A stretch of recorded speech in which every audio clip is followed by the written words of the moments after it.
Voici notre tour d'horizon rapide sur les étapes de l'évaluation d'une situation d'urgence au travail. Vous savez, face à un accident, notre tout premier réflexe, c'est souvent de foncer pour aider, pas vrai? Mais bon, ce guide de la CNSST, l'organisme de santé et sécurité au travail, nous rappelle un truc hyper important. Faire une évaluation méthodique, c'est vraiment la priorité absolue pour éviter que vous, le secouriste, vous ne deveniez vous-même une victime. Premièrement, la sécurité d'abord. Vous devez impérativement sécuriser les lieux et votre espace de travail. Et ça veut aussi dire assurer votre propre protection, genre enfiler des gants. Écoutez, si un danger est carrément incontrôlable comme un incendie ou une fuite de gaz toxique, la règle est super simple. On n'y va pas. Deuxièmement, faut évaluer l'ampleur de la situation et appeler des renforts. Demandez-vous, il y a combien de victimes au juste? S'il y a toujours des dangers ou plusieurs blessés, alertez immédiatement les services préhospitaliers d'urgence ou les ressources spécialisées. Et ça, c'est avant même d'essayer d'intervenir. Finalement, déterminez très rapidement la nature du besoin. En gros, qu'est-ce qui se passe exactement? Est-ce que c'est un problème médical, comme un malaise soudain, ou plutôt traumatique, suite à un impact ou une grosse chute? Bien comprendre les circonstances de l'accident, c'est littéralement ce qui va orienter toute la suite de vos soins. En bref, ces 7 étapes d'évaluation garantissent une intervention structurée, sécuritaire et vraiment utile pour la personne en détresse. Restez avec nous, car nous allons approfondir chacune de ces étapes dans notre épisode complet sur ce sujet qui suit à l'instant. Bienvenue à tous pour cette nouvelle exploration en profondeur. Notre mission aujourd'hui, c'est de prendre une source d'information vraiment dense, de l'analyser et d'en extraire le savoir essentiel. Ouais, pas de surcharge d'informations. Exactement. Juste les éléments cruciaux, ceux qui provoquent ces fameux moments de révélation, tu sais. Les moments où tout s'éclaire, c'est ce qu'on cherche. C'est ça. Et la thématique du jour est de celles qui peuvent littéralement faire la différence entre la vie et la mort dans un cadre professionnel. Je suis ravie d'aborder ça avec toi aujourd'hui. Je suis ravi aussi. Surtout que nous allons parler d'une situation où chaque seconde compte. Mais où, et c'est là tout le paradoxe, la précipitation est en fait le pire ennemi. Ouais, c'est fou ça. On touche ici directement à la psychologie de l'urgence, à la mécanique même de la prise de décision sous une pression extrême. C'est tout à fait ça. Et puisque notre public connaît déjà bien les standards de sécurité au travail, on va pas faire un cours magistral sur la définition de la CNST. Non, ça ne servirait à rien. Voilà. On va plutôt plonger directement dans la 9e édition de leur manuel de secourisme, paru en 2022. Une excellente source, très à jour. Très à jour, oui. Et notre mission spécifique pour cette session, c'est de décortiquer un chapitre bien précis, mais ô combien vital, l'évaluation de la situation. Le fameux chapitre de l'évaluation. C'est ça. L'objectif, c'est vraiment de comprendre pourquoi notre instinct le plus fondamental, tu sais, celui de courir pour aider quelqu'un qui s'effondre, pourquoi il doit être totalement désactivé. Désactivé et remplacé par un protocole clinique. Un protocole en 7 étapes, ouais. Ok, décortiquons tout ça. Et je veux commencer par une phrase de la source qui m'a vraiment frappée. Vas-y, je t'écoute. Le manuel déclare: trop souvent, le secouriste devient victime lui-même avant d'avoir réussi à secourir la personne en détresse. Wow, c'est une observation qui donne froid dans le dos. Complètement. Mais ça encadre parfaitement l'enjeu. Il faut réaliser que ce manuel de la CNSST n'est pas qu'un simple catalogue de bandages ou de manœuvres de réanimation. C'est bien plus que ça. C'est un véritable algorithme de survie. En fait, lors d'un accident grave sur le lieu de travail, le cerveau humain bascule instantanément en mode survie. Le cerveau reptilien qui prend le dessus? Exactement. On observe ce qu'on appelle un effet tunnel. Le champ de vision se rétrécit, la perception du temps est altérée, et l'audition peut même baisser considérablement. Ah ouais, l'audition, carrément. Oui, et dans ce chaos sensoriel, la réussite de l'intervention dépend d'une analyse froide et méthodique. L'algorithme en 7 étapes est là pour remplacer ce jugement qui est altéré par le stress. Et ça commence très fort avec la première étape, l'évaluation de la scène et la recherche des dangers. L'étape numéro 1. Et l'approche est totalement anti-instinctive. Face à un collègue au sol, le manuel nous ordonne littéralement de nous arrêter. De geler sur place. De geler, ouais, avant de faire le moindre pas. Et je dois avouer que ça me semble incroyablement difficile à faire en vrai. Si je vois quelqu'un tomber, mon cerveau crie « vas-y », tu vois. Bien sûr, c'est naturel. Ce qui est fascinant ici, c'est justement cette lutte entre notre biologie empathique et la rationalité de la sécurité. S'arrêter permet d'analyser l'environnement. De scanner les lieux. Voilà. Et la source classe ces risques avec une précision clinique. On parle de risques chimiques, physiques, biologique, ergonomique. C'est très structuré. Imagine une usine, par exemple. Une personne est au sol. Est-ce qu'elle a fait un simple malaise ou est-ce qu'elle vient d'être foudroyée par un câble haute tension dénudé qui est toujours actif juste à côté de sa main? Ah oui. Et si tu cours vers elle? Si tu cours, tu es le prochain à recevoir la décharge. C'est mathématique. Le manuel fait d'ailleurs une distinction très claire entre un danger contrôlable et un danger incontrôlable. C'est une nuance vitale. Si je comprends bien, si c'est une machine-outil qui a happé un vêtement, on peut appuyer sur le bouton d'arrêt d'urgence, c'est contrôlable. Exact. Tu agis sur la source. Mais soyons réalistes une seconde. S'il s'agit d'un danger incontrôlable, comme un incendie qui se propage ou une émanation de gaz dans un espace confiné, Là, on entre dans une autre dimension. le manuel dit de ne pas approcher. Mais si c'est mon partenaire de travail depuis 10 ans qui est au fond de ce silo ou de cette fosse à purin, lui dire de loin « je ne viens pas », ça va complètement à l'encontre de la nature humaine. C'est déchirant. Comment le protocole justifie-t-il de devoir ignorer cet instinct de sauvetage? C'est le dilemme moral ultime du secouriste. Et c'est extrêmement dur à accepter pour n'importe qui.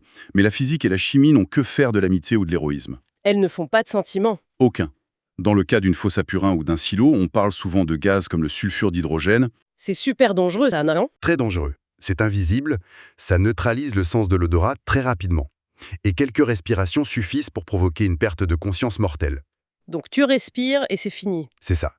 Si tu y vas sans équipement respiratoire autonome, tu ne sauves pas ton ami. Tu doubles simplement le nombre de cadavres que les pompiers devront remonter à la surface. C'est brutal, dit comme ça. C'est brutal, mais le manuel impose de rester à distance, car une victime supplémentaire complique exponentiellement la tâche des secours spécialisés. C'est parfaitement logique, en fait. D'accord, donc disons que le danger est maîtrisé, on a coupé le courant ou on a éloigné la source de chaleur. On passe à la suite. On arrive à l'étape suivante qui est la numéro 3, sécuriser le périmètre immédiat autour de la victime. Sécuriser la zone de travail. Oui, on s'assure qu'il n'y a pas d'outils qui traînent, que le sol n'est pas glissant à cause d'un déversement d'huile. Oui, et la psychologie derrière cela est tout aussi vitale que la sécurité physique. Comment ça? En dégageant cet espace physique, le secouriste se crée une bulle de sécurité mentale. Une bulle, d'accord. Tant que tu as peur qu'une étagère mal fixée te tombe sur la tête ou que tu glisses sur une flaque de produits chimiques, une partie de ton cerveau scrute l'environnement en permanence. Tu restes en hypervigilance. Exactement. En sécurisant l'espace de travail immédiat, tu libères 100% de ta charge cognitive pour te concentrer uniquement sur la personne au sol. Ce qui nous amène à une transition super intéressante. Tu as sécurisé ta bulle, tu regardes autour de toi, et là, tu te rends compte qu'il n'y a pas qu'une seule personne à terre. Le scénario catastrophe. Il y en a 3. Une étagère massive s'est effondrée. C'est là que ça devient vraiment intéressant. On revient à l'étape 2. Oui, l'étape 2 de la méthode demande de compter les victimes. La source précise que ça atténue l'effet de surprise. C'est crucial. J'ai fouillé dans les annexes du manuel et j'ai vu cette mention de la méthode START pour les victimes multiples. Une méthode très spécifique. J'ai déjà entendu parler du triage sur des champs de bataille, mais comment un responsable d'entrepôt qui est seul et probablement paniqué peut-il appliquer ça en quelques secondes? C'est un point charnière de l'intervention. La méthode START, qui signifie Simple Triage and Rapid Treatment, représente un changement de paradigme complet. Un changement de mentalité, tu veux dire? Oui, normalement, un secouriste est formé à donner toute son attention à une personne. Mais face à 5 blessés, par exemple, s'il fait ça, les 4 autres risquent de mourir. Il faut répartir les efforts. La méthode START force le secouriste à faire un tri clinique très rapide, souvent en moins d'1 minute par victime. Moins d'1 minute? Mais que vérifie-t-il exactement dans ce laps de temps si court? Seulement les fonctions critiques absolues. La personne peut-elle marcher? Respire-t-elle? Son pouls est-il présent? Répond-elle aux ordres simples? D'accord, on va vraiment à l'essentiel. Si une personne crie de douleur pour une jambe cassée, paradoxalement, c'est une bonne nouvelle. Une bonne nouvelle, parce qu'elle crie. Parce qu'elle respire et qu'elle est consciente. Le secouriste la catégorise et passe immédiatement à la suivante. Sans la soigner. Sans la soigner sur le coup. L'idée est d'identifier immédiatement ceux qui vont mourir dans les 2 prochaines minutes si on ne dégage pas leur voie respiratoire ou si on ne stoppe pas une hémorragie massive. C'est extrêmement froid comme approche. C'est très froid. Ça demande une formation complémentaire, comme le souligne bien la CNSS, mais c'est la seule façon d'optimiser la survie du groupe. Accepter de passer son chemin devant quelqu'un qui hurle de douleur pour aller voir quelqu'un de silencieux, c'est une charge mentale énorme pour l'intervenant. Immense. Et c'est justement pour ça qu'on ne reste pas seul, ce qui nous connecte directement à l'appel aux ressources, ce que le manuel aborde dans ses directives de communication. Les étapes 4 et 7. Voilà. Étape 4 et 7, on alerte. On appelle le 911, les secours préhospitaliers. Si l'on relie cela à la vue d'ensemble, il faut comprendre que le secouriste d'entreprise n'est que le premier maillon d'une chaîne logistique immense. Il ne doit pas tout faire tout seul. Surtout pas.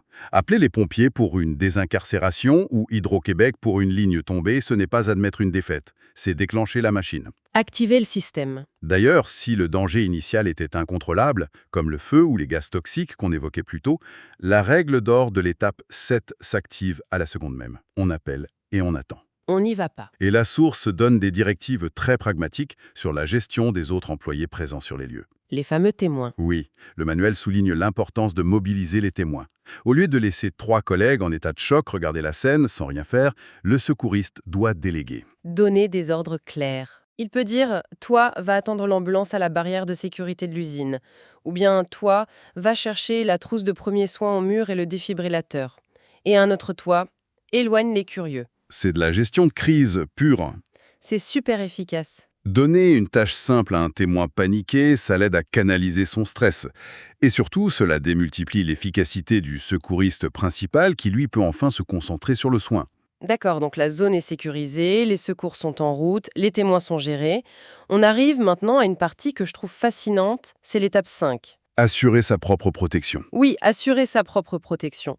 J'appelle ça le principe du masque à oxygène, comme dans les avions, tu sais. La fameuse consigne de vol. On nous dit toujours de mettre notre propre masque avant d'aider notre voisin, car si on tombe dans les pommes, on ne sert à rien. Sauf qu'ici, le masque à oxygène, ce sont les équipements de protection individuelle. Exact. Les EPI. Et dans le contexte des premiers soins, c'est une barrière non négociable.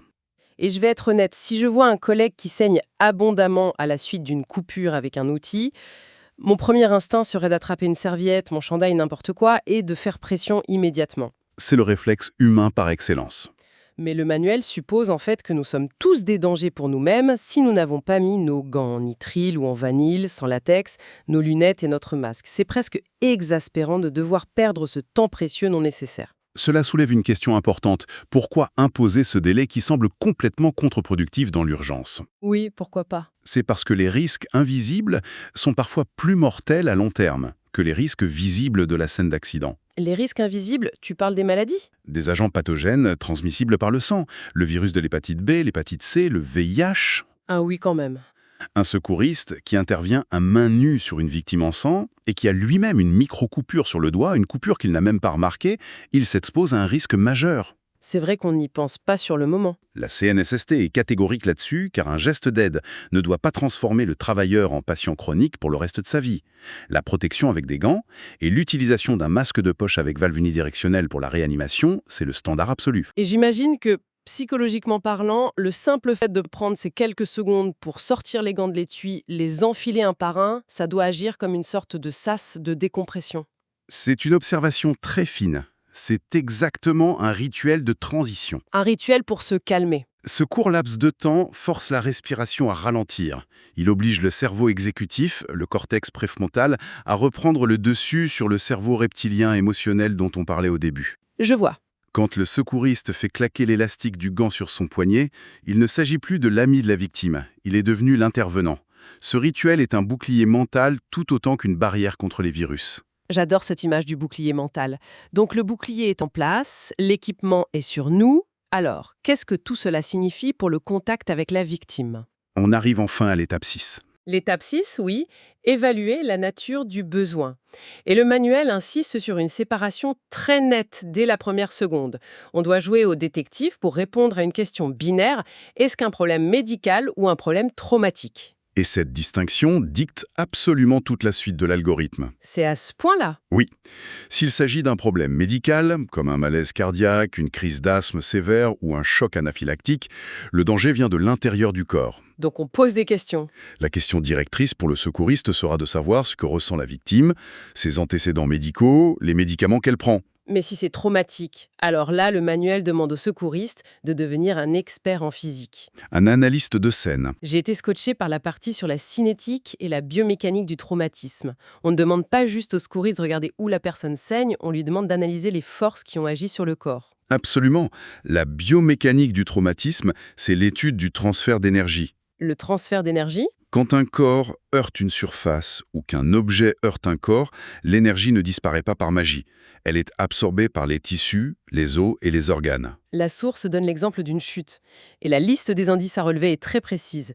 Il faut évaluer la hauteur exacte de la chute. C'est la base de la gravité. Il faut observer la surface d'impact aussi. Le béton ne pardonne pas de la même façon que de la terre battue. La dissipation de l'énergie est différente. Il faut aussi noter si la chute a été freinée par une poutre ou un échafaudage avant de toucher le sol. Et surtout, quelle partie du corps a frappé en premier. Imagine le scénario suivant. Un travailleur tombe d'une échelle de 3 mètres de haut. Ok, 3 mètres, c'est déjà haut. Il atterrit sur le dos, sur le sol, en ciment de l'entrepôt. Quand le secouriste arrive, le travailleur est conscient, il a le souffle coupé, et se plaint seulement d'une douleur diffuse au dos. Et visuellement, il n'y a rien. Visuellement, il n'y a pas une seule goutte de sang. Le piège absolu serait de lui dire « Viens, on va s'asseoir dans la salle de pause pour que tu reprennes tes esprits. Parce que le traumatisme est invisible à l'œil nu. » Exactement. Et c'est là que le secouriste, en tant qu'observateur initial, est totalement irremplaçable. Il doit analyser la cinétique. Donc la vitesse et l'impact. Une chute de 3 mètres sur du ciment, ça implique une décélération extrêmement brutale. Le corps s'arrête d'un coup. Le corps s'arrête, oui. Mais les organes internes, comme la rate, le foie ou même l'aorte, ont continué à avancer à l'intérieur du corps pendant une fraction de seconde au moment de l'impact, percutant la cage thoracique ou la colonne vertébrale. Ça fait froid dans le dos. Il peut y avoir des micro-déchirures, une hémorragie interne lente ou une fracture vertébrale instable. Si le secouriste fait asseoir la victime, ce simple mouvement peut sectionner la moelle épinière. Le secouriste est en fait les yeux de l'équipe paramédicale avant même qu'il n'arrive sur place. C'est leur éclaireur. Quand les ambulanciers franchissent la porte de l'usine, le secouriste ne leur dit pas juste « il a mal au dos ». Il leur dit « chute de 3 mètres, atterrissage dorsal direct sur béton, sans équipement d'amortissement ». Précisément. Et en transmettant cette information sur la mécanique de l'accident, le secouriste permet aux paramédics de pressentir des lésions invisibles. Ils adaptent leur approche tout de suite. Ils vont immédiatement immobiliser la victime sur une planche dorsale avec un collier cervical plutôt que de l'aider à marcher vers la civière. Ça change tout. Cette collecte d'indices, ce travail de détective que demande la CNSST, c'est souvent ce qui sauve une victime de la paralysie ou d'un choc hémorragique différé.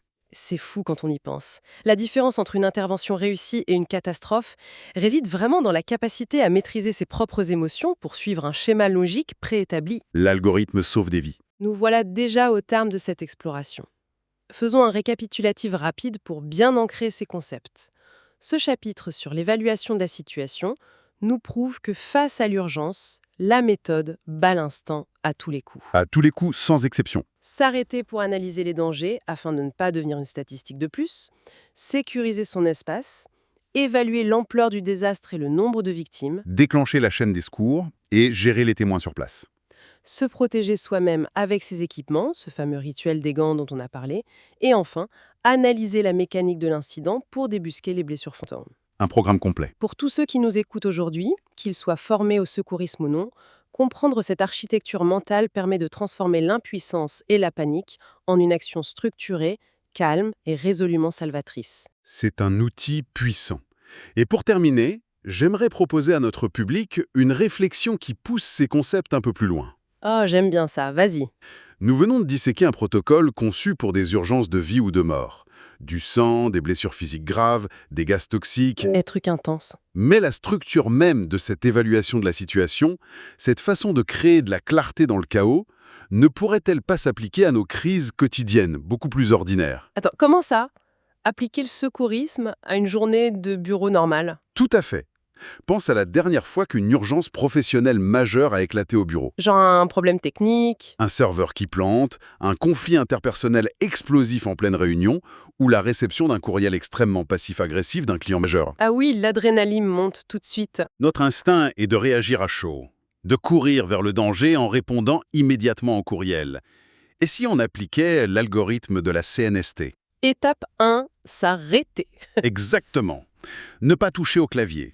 Évaluer le danger réel de la situation. Étape 3, sécuriser son espace. Peut-être aller s'isoler dans une salle de réunion silencieuse pour retrouver son calme. Étape 4, appeler des renforts. Consulter un collègue ou un mentor avant d'agir. Étape 5, mettre son propre équipement de protection mentale. Prendre du recul sur son ego pour ne pas le prendre personnellement. Et enfin, évaluer la vraie nature du besoin. Est-ce un problème structurel profond avec ce client ou simplement un malentendu relationnel passager? Tu vois, la méthode fonctionne partout? C'est brillant. Donc l'étape 5, c'est mettre ses gants en nitrile psychologique avant d'ouvrir un courriel toxique de la comptabilité pour éviter d'être infecté par leur mauvaise humeur. C'est exactement l'idée. J'adore l'idée. C'est une façon fantastique d'utiliser un manuel de santé et sécurité pour améliorer notre hygiène mentale au quotidien. Merci d'avoir mis en lumière ces connexions inattendues aujourd'hui. C'était un plaisir de décortiquer ça avec toi. Et à tous ceux qui nous écoutent, merci d'avoir pris le temps de plonger dans les rouages de la gestion des urgences avec nous. La prochaine fois que le chaos s'annonce, rappelez-vous, on s'arrête, on analyse, on s'équipe, continuez à chercher le sens caché des choses et on se retrouve très bientôt pour une nouvelle exploration en profondeur. Les informations présentées dans cet épisode sont offertes à titre informatif et pédagogique seulement. Ce balado ne remplace pas une formation officielle en secourisme en milieu de travail reconnue par les autorités compétentes. Pour obtenir une certification valide, il est essentiel de suivre un cours accrédité auprès d'un organisme reconnu. Le contenu de ces épisodes est élaboré avec soin, en s'appuyant sur les standards actuels du secourisme et produit avec l'aide d'outils d'intelligence artificielle. Malgré toute l'attention portée à l'exactitude des informations, certaines imprécisions peuvent survenir. Ce balado ne constitue pas un document officiel reconnu par la CNESST ni par des organisations telles que Cœur et AVC, la Croix-Rouge ou toute autre autorité réglementaire.